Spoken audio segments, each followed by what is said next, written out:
The November wind cut through the streets of South Brooklyn like a blade, carrying with it the acrid smell of destruction. It was 3 in the morning when the fire trucks finally left Monroe Street, their sirens fading into the distance like the last notes of a funeral march. What remained was a graveyard of charred wood, twisted metal, and the skeletal frames of what had once been homes. The old district, a cluster of tenement buildings that had stood for nearly a century, was now nothing but ash and memory. Don Rafael Moretti sat in the back of his black Mercedes, watching the smoke rise against the night sky. His face was illuminated by the occasional streetlight, revealing features that could have been carved from marble: sharp jaw, dark eyes that held no warmth, and a mouth that rarely curved into anything resembling a smile. He was 42 years old, though he looked older. The weight of his empire had etched itself into every line of his face. The fire had not been an accident. Raphael had ordered it himself 3 days prior in a meeting that lasted less than 10 minutes. The block had become a problem. Squatters, small-time dealers who refused to pay tribute, activists who thought they could organize against his operations. The solution, as it always was in his world, came down to power and fear. Burn it down, send a message, rebuild on his terms. His driver, a man named Vincent, who had been with him for 15 years, kept his eyes on the road ahead. Vincent knew better than to speak unless spoken to, especially after a night like this. The other car, carrying 4 of Raphael's enforcers, followed close behind. They had supervised the operation, ensuring that no one interfered with the work. The firemen had arrived exactly when they were supposed to. Late enough that the damage was irreversible, early enough that it wouldn't spread to the neighboring blocks that Raphael actually cared about. As the Mercedes rolled slowly past the ruins, Raphael allowed himself a moment of something that might have been satisfaction. The neighborhood would be cleared within a week. The city would condemn the buildings. His shell companies would purchase the land for almost nothing. Within a year, luxury condominiums would rise from these ashes, and the profits would be extraordinary. It was a cycle he had perfected over 2 decades: destruction followed by construction, chaos followed by control. Then Vincent touched the brakes, bringing the car to a gentle stop. Raphael's eyes narrowed. They never stopped during these post-operation surveys. It was a rule. Keep moving, never linger, never give anyone the chance to see your face clearly or remember the car. Before Raphael could demand an explanation, he saw what had caught Vincent's attention. Near a lamppost that somehow still functioned, casting a weak yellow glow over the devastation, there was a small figure, a child, huddled against the cold, wrapped in what looked like a torn blanket that might have once been blue. Even from this distance, Raphael could see that the child was covered in soot. For a moment, no one in the car moved. Then Raphael heard himself say something he hadn't planned to say. "Get out. I'll handle this." Vincent's eyes met his in the rearview mirror, questioning, but he said nothing. Raphael stepped out of the Mercedes, the cold November air hitting him immediately. He buttoned his coat, a long black cashmere that had cost more than most people earned in a month, and walked toward the lamppost. As he approached, the details became clearer. The child was a girl, no older than 9 or 10, with tangled dark hair and a face smudged with ash. She was barefoot, her small feet dirty and scraped. In her arms, she clutched a doll that had been partially burned. Its plastic face melted on one side, its pink dress charred black. The girl was shivering. Though whether from cold or shock, Raphael couldn't tell. He stopped a few feet away, uncertain of what had compelled him to leave the car. He dealt in violence and money, in territories and tributes. He did not stop for homeless children on burned-out streets. Yet here he was, standing in the rubble of his own destruction, looking down at a child who should not have been there. The girl looked up at him. Her eyes were large and dark, reflecting the lamplight like mirrors. For a long moment, she simply stared at him, and Raphael felt something uncomfortable stirring in his chest, something he had not felt in so many years that he barely recognized it. Then the girl spoke. Her voice was soft, barely more than a whisper, but in the silence of the destroyed street, every word was clear. "You look like my angel." Raphael froze. The words made no sense. No one had ever called him an angel. No one would. He was the man who brought destruction, not salvation. He was the shadow that moved through the city, leaving fear in his wake. Yet this child, this small girl covered in the ash of a fire he had ordered, was looking at him as if he were something holy. He found his voice, though it came out rougher than he intended. "What did you say?" The girl didn't flinch at his tone. Instead, she smiled faintly, a sad, fragile expression that seemed far too old for her young face. "You look like my angel. The one my mommy told me about." Raphael's hands clenched into fists inside his coat pockets. He should have walked away. He should have gotten back in the car and ordered Vincent to drive. But he couldn't move. Something about the way she looked at him, something about the innocence in her eyes despite the horror surrounding her, held him in place. "Where is your mother?" The question came out before he could stop it. The girl's smile faded slightly. She looked down at the burned doll in her arms, her small fingers tracing the melted plastic features. "She's gone. She went to heaven in the fire." The words were simple, delivered without drama or tears, but they struck Raphael like a physical blow. He had known there would be casualties. There were always casualties when you played the game at his level, but they were abstractions, numbers in reports, names he never learned, faces he never saw. This was different. This was real. This girl with her sad eyes and her burned doll was the consequence of his order, standing right in front of him. For the first time in 15 years, Raphael felt something crack inside the armor he had built around himself. He looked at the girl, really looked at her, and saw not just a homeless child, but a person whose world he had destroyed. Her mother had died in the fire. Her home was gone. Everything she had known had been reduced to ash and memory, and she was calling him an angel. Raphael stood there in the cold November night, unable to move, unable to speak. Behind him, he could sense his men waiting in their cars, watching this strange scene unfold. They had seen him do terrible things without hesitation. They had watched him order executions, betrayals, and acts of violence that would haunt ordinary men for the rest of their lives. But they had never seen him like this, frozen, uncertain, staring down at a child as if she were a puzzle he couldn't solve. The girl was still looking at him with those dark, trusting eyes. She seemed unaware of the irony of the moment, of the fact that she was seeking comfort from the very man who had destroyed her life. Or perhaps she knew, Raphael thought. Perhaps on some level, children understood things that adults had forgotten. The girl spoke again, her voice carrying a strange kind of certainty.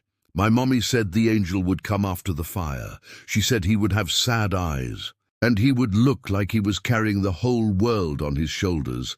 That's you. You're the angel she told me about." Raphael's throat tightened. He wanted to tell her she was wrong. He wanted to explain that there were no angels in his world, only devils who had learned to wear expensive suits. But the words wouldn't come. Instead, he found himself kneeling down, bringing himself to her eye level. The movement was awkward for him. He couldn't remember the last time he had knelt before anyone or anything. Up close, he could see the details he had missed from a distance. The girl's face was thin, malnourished. There were old bruises on her arms, half hidden beneath the soot. Her clothes, what remained of them, were threadbare and ill-fitting. This child had been struggling long before the fire. The blaze had simply been the final blow in a life already filled with hardship. Raphael reached up and slowly removed his cashmere coat. The November wind immediately cut through his shirt, but he barely noticed. He wrapped the coat around the girl's shoulders, engulfing her small frame in its warmth. The coat was worth $3,000, custom made by a tailor in Milan. It was the same coat he had worn to his last meeting with the city's police commissioner, to a funeral for a rival he had secretly arranged, to dinners where he negotiated the fates of men who never knew they were being discussed. Now it belonged to a homeless child who had lost everything because of him. "Thank you," the girl whispered, pulling the coat tighter around herself. "You're kind, just like Mommy said the angel would be." Raphael's jaw clenched. Kind. The word was almost laughable. He had built his empire on calculated cruelty, on knowing when to hurt and when to kill. Kindness was a weakness he had abandoned decades ago, back when he was still young enough to believe the world could be something other than what it was. But looking at this girl, seeing the gratitude in her eyes, he felt something shift inside him. It was small, almost imperceptible, like the first crack in a dam that would eventually bring the whole structure crashing down. He tried to push it away, to bury it beneath the layers of coldness he had cultivated over the years. It didn't work. "What's your name?" he asked, his voice quieter now. The girl hesitated for a moment, as if she wasn't sure whether she should answer. Then she said softly, "Lily. My name is Lily. Lily." Raphael repeated the name in his mind, committing it to memory. It was a beautiful name, innocent and pure. The kind of name that didn't belong in a place like this, in a world like his. "Do you have anyone?" he asked. "Any family? Anyone who can take care of you?" Lily shook her head slowly. "Just Mommy. And she's gone now." Her voice wavered slightly, but she didn't cry. Raphael wondered if she had any tears left, or if the fire had burned them all away. He stood up, his mind racing. This was not a situation he had prepared for. He dealt with problems through money or violence, through intimidation or elimination. But what did you do with a child? What did you do when the problem was your own conscience, suddenly awakened after years of sleep? Behind him, he heard a car door open. Vincent was approaching, his footsteps careful and measured. "Boss," he said quietly, "we should go. It's not safe to stay here." Raphael didn't turn around. His eyes remained fixed on Lily, on the way she clutched his coat around her shoulders, on the burned doll she still held, as if it were the most precious thing in the world. Vincent was right, of course. They needed to leave. Every moment they stayed here increased the risk of being seen, of questions being asked. But Raphael found that he didn't care. He made a decision then, one that went against every instinct he had developed over 20 years in his business. "Take her to the car," he said to Vincent. Vincent's eyes widened slightly. "Boss, I don't think—" "Take her to the car," Raphael repeated, his voice harder now. "And call Marcus. Tell him to prepare a room at the estate, make sure it's warm, and get a doctor." Vincent hesitated for only a moment before nodding. He understood that when Raphael made up his mind, argument was pointless. He walked over to Lily and gently offered his hand. She looked at Raphael first, seeking permission. When Raphael nodded, she took Vincent's hand and let herself be led to the Mercedes. Raphael watched them go, his mind already working through the implications of what he had just done. His men would talk, questions would be asked, people would wonder why Don Raphael Moretti, the man who had ordered the burning of an entire block, had suddenly taken in one of its victims. His enemies would see it as a weakness, his allies would be confused. Let them wonder, Raphael thought. Let them be confused. As he walked back to the car, he noticed something on the ground where Lily had been sitting. It was a photograph, creased and singed at the edges, but still recognizable. He picked it up and examined it under the lamplight. The photo showed a woman, probably in her early 30s, with the same dark hair and large eyes as Lily. She was smiling, holding a younger version of Lily in her arms. They looked happy. Raphael stared at the photograph for a long moment, at the face of the woman he had killed, without ever knowing her name. Then he carefully folded it and placed it in his pocket. He didn't know why he kept it, perhaps as a reminder, perhaps as a penance. He climbed into the Mercedes, where Lily was now sitting beside him, still wrapped in his coat. She had fallen asleep already, exhausted by trauma and cold. Her head leaned against the leather seat, her breathing soft and steady. The burned doll lay in her lap. Vincent started the engine and pulled away from the destroyed street. As they drove through the city, Raphael looked out the window at the familiar sights, the warehouses he owned, the restaurants that paid him protection money, the streets where his word was law. It all looked different now, somehow smaller and less significant. He glanced at Lily, at this small child who had called him an angel, and wondered what he had set in motion. She had broken something in him, with just a few words, something that had been solid and unmoving for so many years. Now he could feel it shifting, crumbling, like the buildings he had burned.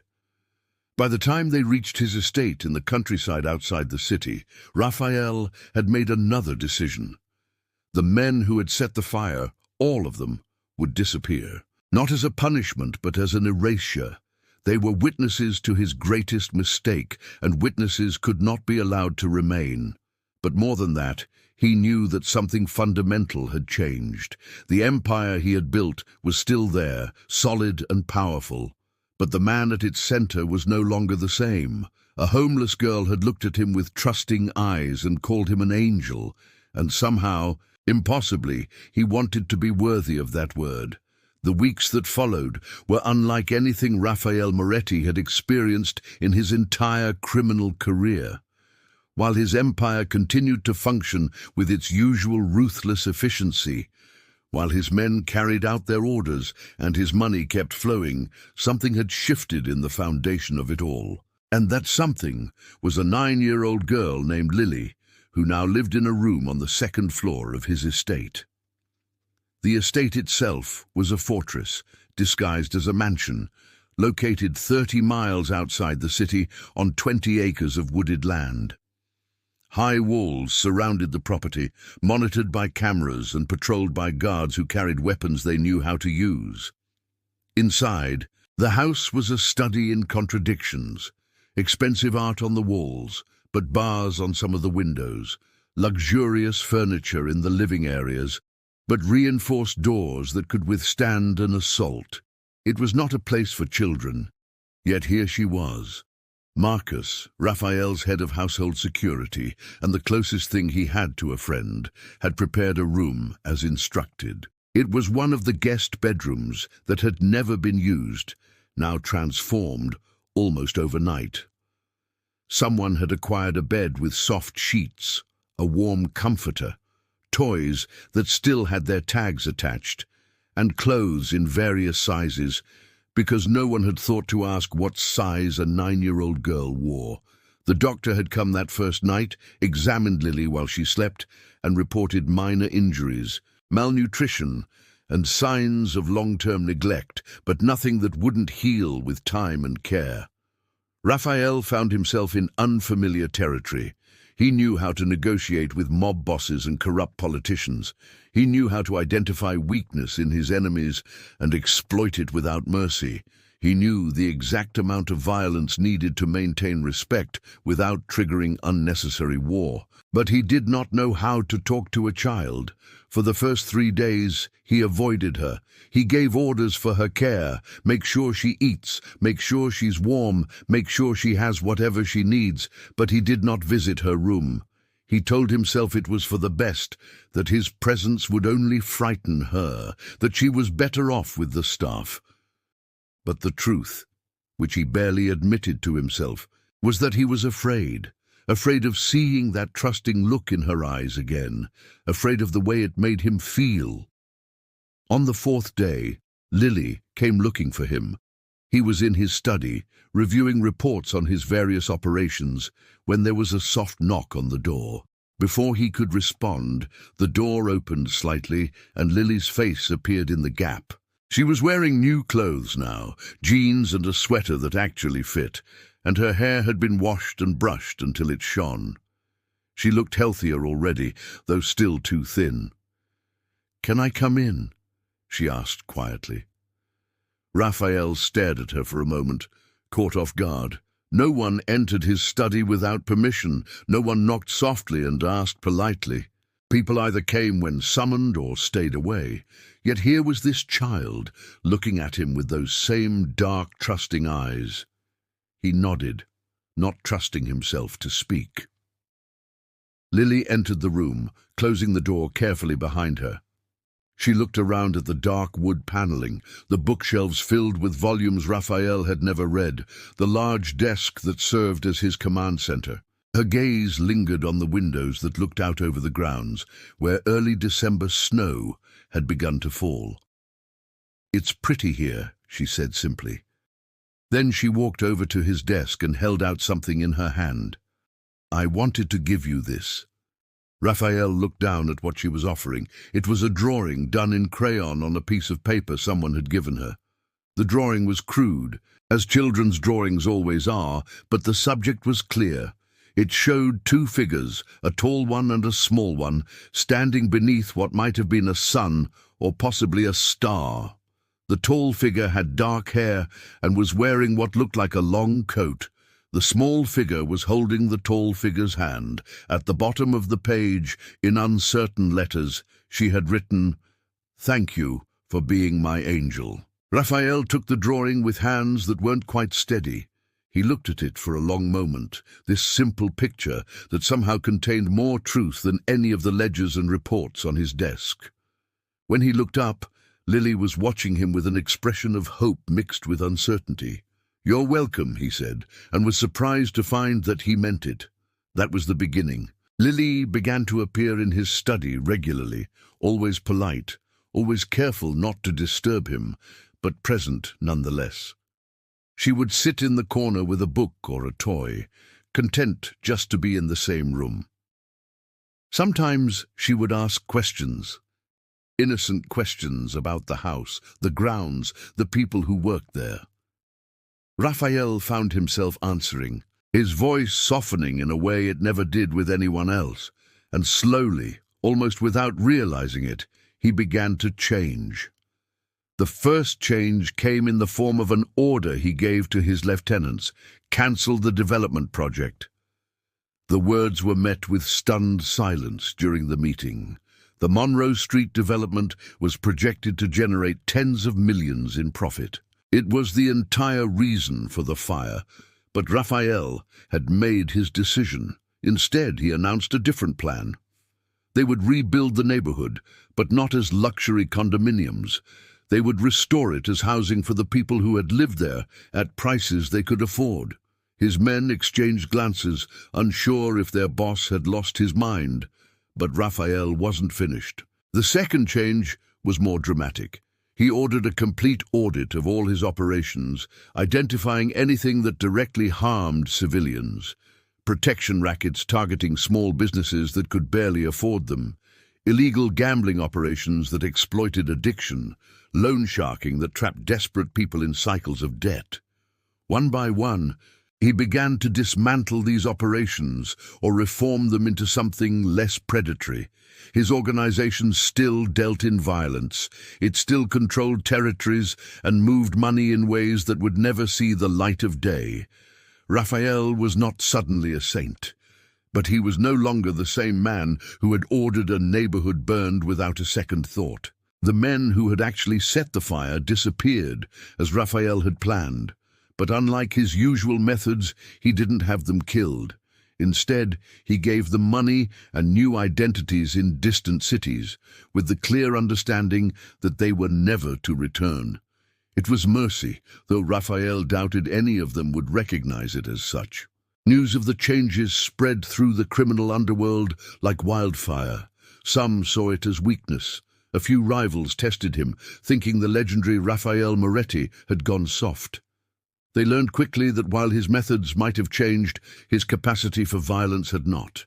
He crushed their challenges with the same cold efficiency he had always possessed, making it clear that mercy had limits. But others saw something different. They saw a man who had found a reason to be better than what he was, and in a world as dark as theirs, that was something almost miraculous. Meanwhile, Lily settled into life at the estate. She attended a private school that Raphael had carefully vetted, traveled with bodyguards who pretended to be just drivers, and slowly began to heal from the trauma of losing everything. She never forgot her mother, keeping the photograph Raphael had found displayed on her nightstand, but she also began to smile more often, to laugh at appropriate moments, to be the child she should have been all along. And every night, before she went to sleep, she would find Raphael in his study or the library or walking the grounds and wish him good night. Every night he would stop whatever he was doing and wish her the same. It became a ritual, one of the few predictable things in his unpredictable life. 4 months after the fire, on a cold evening in March, Raphael stood on Monroe Street again. But this time, the street was alive with activity.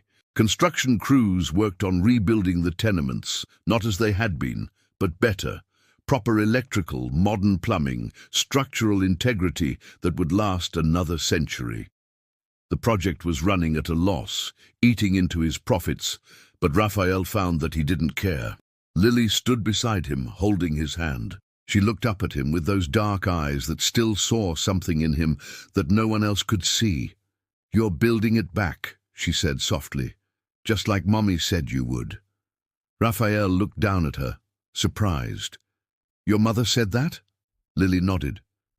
"Before the fire, she told me that angels sometimes have to tear things down so they can build them better. She said not to be afraid of the fire because something good would come after." Raphael felt his chest tighten.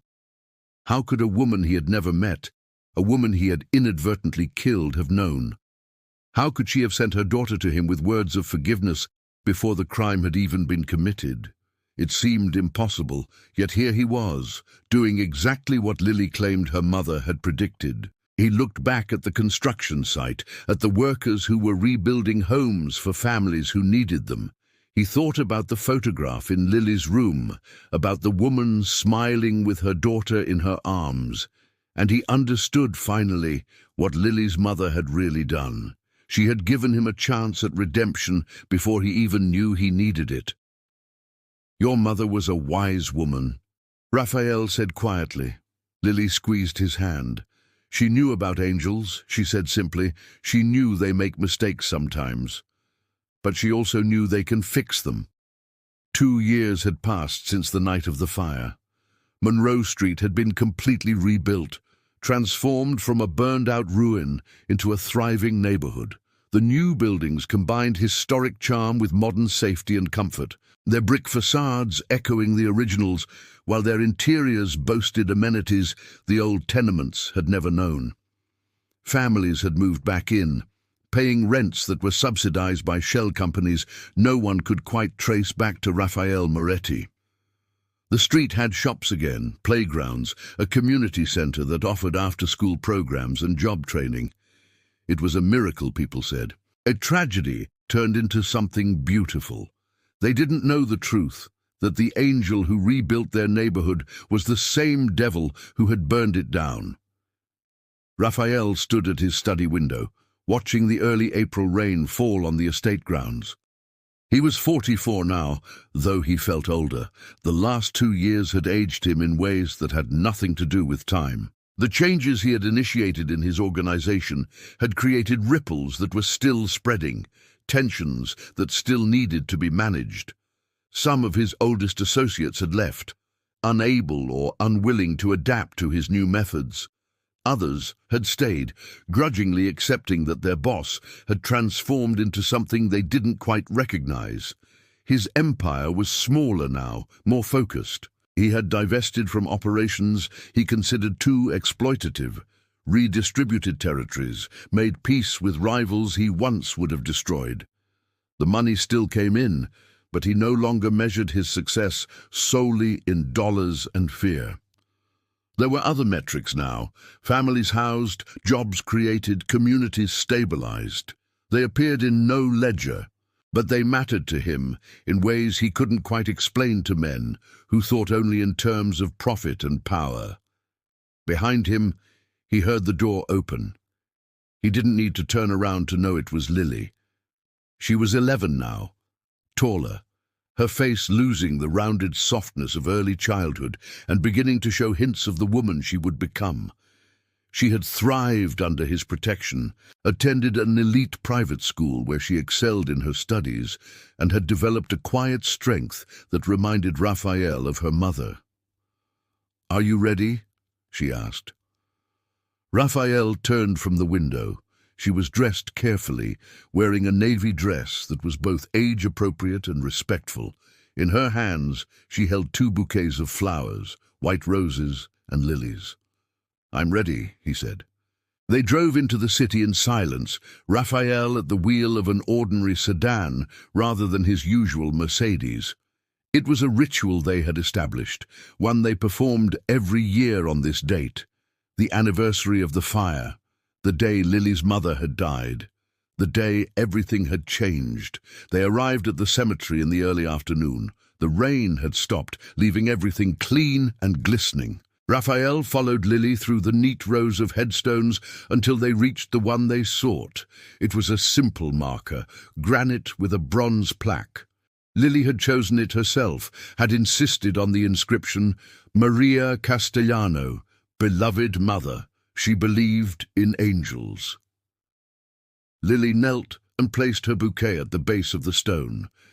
She was silent for a moment, her head bowed. Raphael knew she was talking to her mother in her mind, sharing secrets and memories the way daughters do.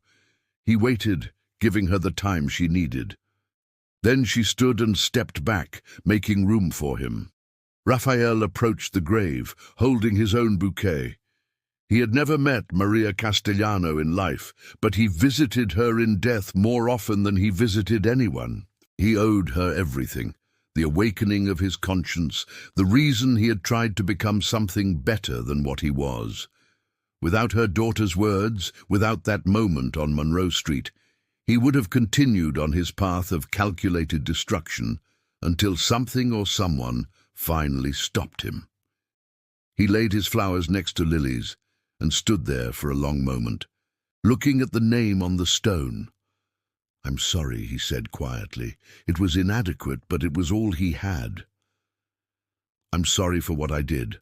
I'm sorry you paid the price for my choices. I'm taking care of her. I'm trying to be what she thinks I am." The words hung in the air, absorbed by the earth and the stone and the silence of the cemetery. Raphael didn't expect forgiveness. He didn't deserve it. But saying the words had become important to him, a yearly reminder of what he had done and what he owed. They left the cemetery and drove back toward the city, but instead of heading to the estate, Raphael took a different route. He navigated through familiar streets until they reached Monroe Street.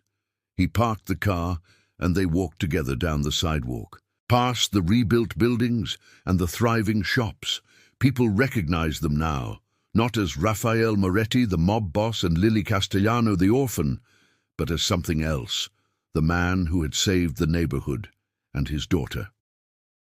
Because that was the story that had taken hold, the narrative that made sense to people who needed things to make sense. A wealthy developer had acquired the burned properties and rebuilt them out of compassion, taking in an orphaned girl in the process.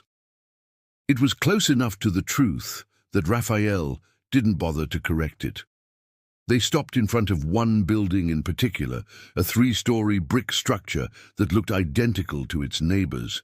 But this one was special. Raphael had hired investigators to determine exactly which building Maria Castellano had lived in, which apartment she had died in. Then he had rebuilt it with particular care, creating a memorial that no one but he and Lily knew existed. Raphael looked up at the 3rd-floor window, the one that had been Maria's apartment. In his mind, he could still see the flames, still smell the smoke. But the image was fading now, replaced by something else, the lights of families at home, the sounds of children playing, the simple beauty of life continuing. "She was right, you know," Lily said softly beside him. "Your mother?" Lily nodded. "She told me that the angel would be sad because of what he'd done. But she said that was good, because only someone who could feel sadness could also make things right." Raphael looked down at her, this remarkable child who carried her mother's wisdom and grace. "Did she really tell you all that? Before the fire?" Lily met his eyes, and for a moment Raphael saw something ancient and knowing in her gaze. "Does it matter?" she asked. "You became what she said you would become. You're the angel who fixed his mistake." Raphael started to protest, to explain that he was no angel, that he still did terrible things in the name of maintaining his empire, that the good he had done could never outweigh the harm. But Lily reached up and took his hand, squeezing it gently. "You don't have to be perfect," she said. "Angels aren't perfect. They just have to try to do better. That's what Mommy taught me."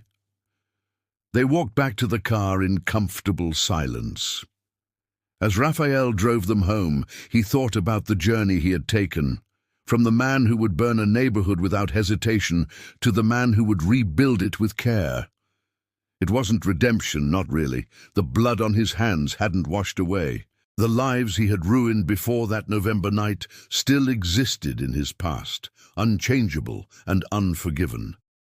But he had become something different. Not an angel. He would never believe that. But perhaps something that could exist in the space between darkness and light, doing harm when necessary, but also doing good when possible. It was a compromise, an imperfect solution to an impossible situation. But it was better than what he had been. That evening, as the sun set over the estate, Raphael stood in his study and looked at the drawing Lily had given him 2 years ago. It still hung on his wall, this crude crayon image of a tall figure and a small figure holding hands. Beneath it, in uncertain letters, "Thank you for being my angel." He thought about Maria Castellano, who had died in a fire he ordered, who had somehow known to prepare her daughter for what would come after. He thought about the men he had made disappear, the operations he had dismantled, the neighborhood he had destroyed and rebuilt. He thought about the empire he still maintained, smaller and less cruel than before, but still rooted in the darkness of the criminal world. And he thought about Lily, asleep upstairs in her room, safe and cared for, carrying her mother's memory and her mother's faith in angels who could make mistakes and still do good. Raphael had spent his life believing that power was everything, that strength meant never showing weakness, that mercy was for fools who couldn't survive in a hard world. A homeless girl had proven him wrong with just a few words spoken on a destroyed street. She had called him an angel when he was a devil. And somehow, impossibly, he had spent 2 years trying to prove her right. He would never be perfect. The darkness would always be part of him, the capacity for violence and calculated cruelty. But he had learned that he could be more than just his worst impulses. He could be a man who burned neighborhoods and a man who rebuilt them. He could maintain an empire through fear and also create spaces where families could thrive. He could be a killer and a protector, a devil and an angel, existing in the complicated grey space where most of humanity actually lived. Outside, the rain began to fall again, soft and steady. Raphael turned off the light in his study and went upstairs to check on Lily, as he did every night. She was sleeping peacefully, the photograph of her mother on the nightstand beside her, illuminated by a soft nightlight. Raphael stood in the doorway for a moment, watching her breathe, and felt something like peace settle over him. It wouldn't last. Peace never did in his world. Tomorrow would bring new problems, new threats, new moral compromises. But tonight, in this moment, he could believe that maybe Lily and her mother had been right. Maybe angels could make mistakes. Maybe they could carry darkness and still choose to create light. Maybe redemption wasn't about erasing the past, but about building a better future despite it. He closed Lily's door quietly and returned to his own room. Before he turned out the light, he looked at himself in the mirror, at the hard lines of his face, the cold eyes that had seen too much, the mouth that rarely smiled. He didn't see an angel, but he didn't see only a devil anymore either. He saw a man who had been given an impossible gift by a child who should have hated him, and he saw someone who was still, after 2 years, trying to be worthy of that gift. In the morning, Monroe Street would wake to another day. Families would have breakfast in apartments that shouldn't exist. Children would play in parks that were built with blood money. And no one would know that their neighborhood had been saved by the same man who had destroyed it. But Raphael would know, and Lily would know, and somewhere perhaps Maria Castellano would know too. And that, he had learned, was enough. If this story touched your heart, if you felt the weight of redemption and the power of a child's innocent faith, please subscribe to our channel. We share stories that explore the complexity of human nature, the possibility of change, and the unexpected moments that transform lives. Join us for more narratives that will make you think, feel, and believe that even in the darkest places, light can find a way to break through.